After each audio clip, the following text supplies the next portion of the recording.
अंतर्राष्ट्रीय हिंदू परिषद अध्यक्ष प्रवीण भाई तोगड़िया का विगत लंबे समय बाद बालाघाट नगर आगमन हुआ, जहां अध्यक्ष कमला नेहरू सभागृह में त्रिशूल दीक्षा समारोह में सम्मिलित हुए और दिव्यांग डॉक्टर श्यामलाल रंगडाले को श्रद्धांजलि दी। तो वहीं उन्होंने इस मौके पर कहा कि मुझे पीएम बनवा दो, मेडिकल की पढ़ाई 1 लाख में हो जाएगी।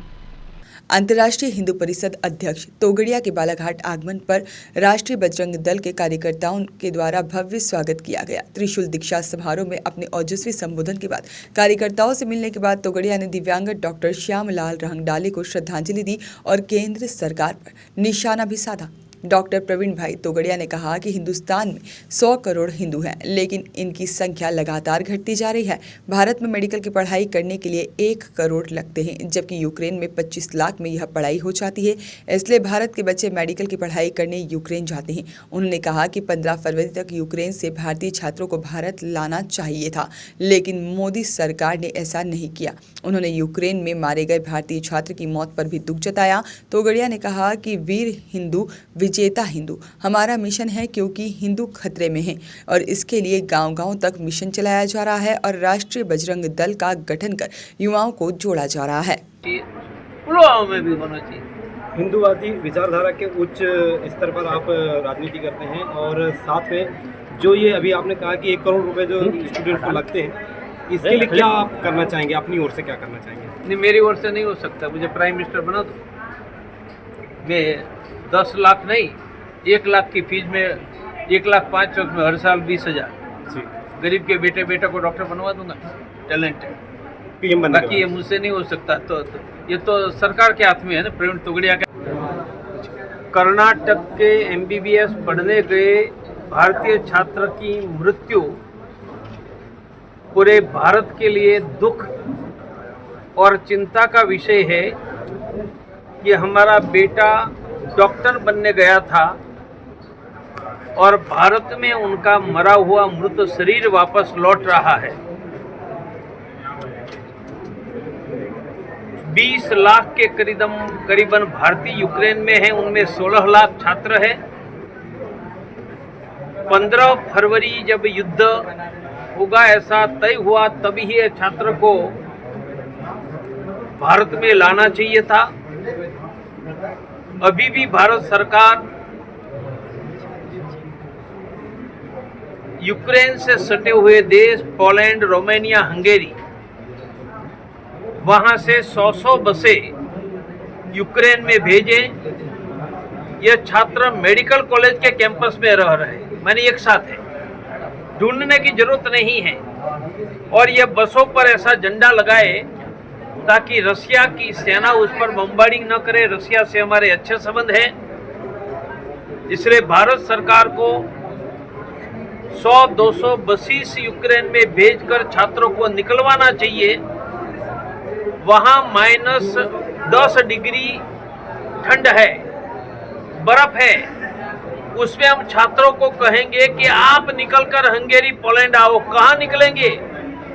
कौन सा व्हीकल मिलेगा? लड़कियां कैसे आएगी? इसलिए भारत सरकार तत्काल यूक्रेन में अपनी अगल बगल के देशों से किराए पर लेकर बसों लेकर छात्र छात्राओं को निकाले और विमान में यहां निकाले और भारत के सरकारी कॉलेज में 45,000 लोग डॉक्टरी पढ़ रहे हैं, परंतु यहाँ इतनी मेडिकल कॉलेज नहीं है और महंगा होने के कारण 70,000 छात्र Ukraine, Russia, China, Kazakhstan, Tajikistan में पढ़ रहे हैं। विदेश में पढ़ने जाने का अर्थ है कि भारत में मेडिकल कॉलेज नहीं है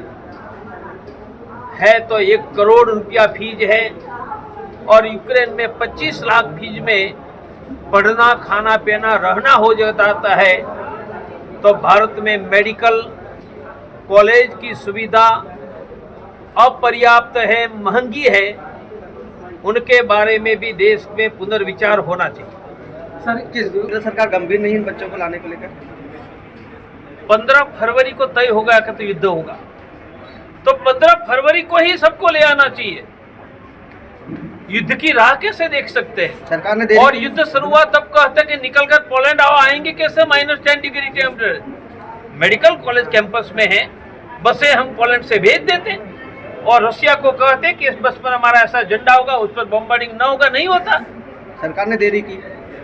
15 फरवरी को सब छात्र यहाँ वापस आ जाने चाहिए था।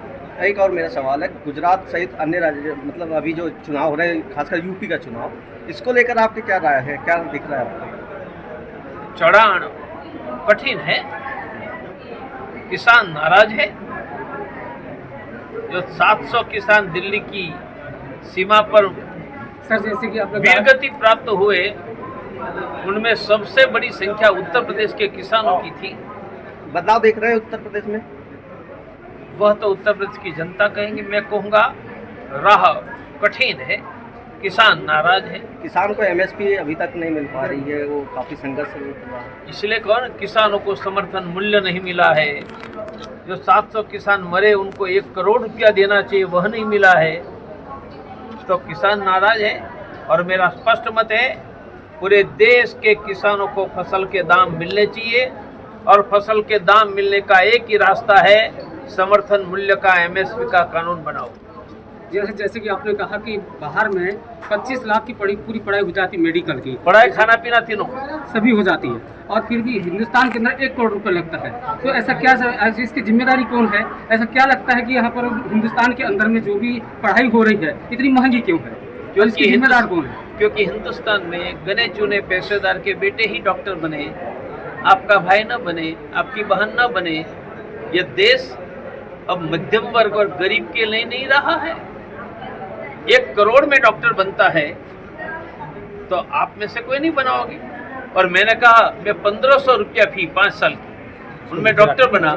वो लोग 1500 रुपया फी में हमारा टैलेंटेड बेटा बेटी डॉक्टर बनेगा, तो हम भी हमारे घर से बनाएंगे या नहीं? तो आपने भारत तो गिने चुने पैसे पात्र का भारत बना दिया है, गरीबों का नहीं है भाई। इसलिए गरीब का बेटा मरने के रिस्क पर यूक्रेन में पढ़ने के लिए जा रहा है। आपने कहा हिंदू खतरे में, क्या भाजपा केंद्र में भाजपा की सरकार है, क्या भाजपा सरकार के रहते हुए भी हिंदू खतरे में? केंद्र की सरकार 2 बातें कर देती है, एक हिजाब के विरुद्ध में कॉमन सिविल कोड ला देती है, और 2 से ज्यादा बच्चे पर सर एक चीज और जो प्रयास नहीं किया है। सर केंद्र सरकार के लिए जो पुलवामा अटैक की जांच ना करना, इसको आप क्या किस विषय में देखते हैं, क्या कहेंगे? किसी भी घटना हुई उनकी जांच तो होनी चाहिए, और जिम्मेदार लोगों को सजा क्यों डरती सरकार पुलवामा अटैक की जांच करने से? क्या लगता है? मुंबई में ब्लास्ट हुआ था तो सजा हुई, फांसी भी हुई, तो किसी भी घटना हुई जांच भी होनी चाहिए, सजा भी होनी चाहिए, दंड भी होना चाहिए, पुलवामा में भी होना चाहिए। हिंदूवादी विचारधारा के उच्च स्तर पर आप राजनीति करते हैं, और साथ में जो ये अभी आपने कहा कि 1 करोड़ रुपए जो स्टूडेंट को लगते हैं, इसके लिए क्या आप करना चाहेंगे, अपनी ओर से क्या करना चाहेंगे? नहीं, मेरी ओर से नहीं हो सकता, मुझे प्राइम मिनिस्टर बना दो। मैं 10 लाख नहीं, 1 लाख की फीस में 1,05,000 में हर साल 20,000 गरीब के बेटे को डॉक्टर बनवा दूंगा, टैलेंटेड। पीएम बनने बाकी ये मुझसे नहीं हो सकता, तो ये तो सरकार के हाथ में है ना, प्रवीण तोगड़िया के हाथ में। प्रवीण तोगड़िया के हाथ में तो गरीबों की आवाज उठाना है, उठा रहा हूँ। सर ये बताइए, हिंदू दंपति जो है उनको कितने बच्चे पैदा करने चाहिए? मैंने कहा देश में 2 से ज़्यादा बच्चा पैदा करने पर नियंत्रण लगाने का कानून बनाओ, और किसी को भी 2 से ज़्यादा बच्चा पैदा करते हैं उनको सरकारी अन्न नहीं, उनके बच्चे को सरकारी स्कूलों में शिक्षा नहीं, सरकारी हॉस्पिटल में दवाई नहीं, बैंकों से लोन नहीं, और सरकारी नौकरी नहीं। इतने प्रतिबंध लगाओ तो जो 5-25 पैदा करते हैं उन पर नियंत्रण आ जाएगा। निजीकरण को आप कैसे देखते हैं, क्या सही है, कितना गलत है?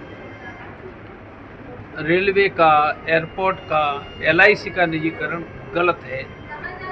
यह देश की आर्थिक सब प्रभुता के खिलाफ है, देश की जनता के खिलाफ। लोकपाल बिल के बारे में आपका क्या विचार है? लागू सरकार आई उसी के लिए आज तक उसकी बात नहीं करती, आप भी उस समय सरकार के साथ थे उस मुद्दे को लेकर। युवाओं को क्या संदेश देना चाहेंगे? अब तो हिंदू ही आगे, समृद्ध हिंदू, सुरक्षित हिंदू, सम्मान युक्त हिंदू, युवाओं को वीर हिंदू, विजेता हिंदू। सनातनी व्यक्तित्व हो गया अब। लगातार अरे इतना हो गया बोलना, आप क्या, आप कौन से प्रेस से? मैं मैं हूँ कलम शक्ति अखबार से।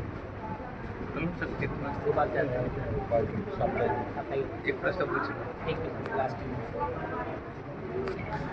लगातार प्राणघात हमले हो रहे हैं, इसको बचाने के लिए किस तरह प्रयास किया जाए? अरे सनातनी व्यक्ति नहीं, यहाँ तो सभी हिंदू खतरे में हैं। आप भी खतरे में, ये भी खतरे में है। 50 साल के बाद 50 करोड़ के नीचे आया तो सनातनी नेता नहीं। लाइट्स लगाएं। खैर मध्य प्रदेश छत्तीसगढ़ के लिए बालाघाट से रितेश सोनी की रिपोर्ट।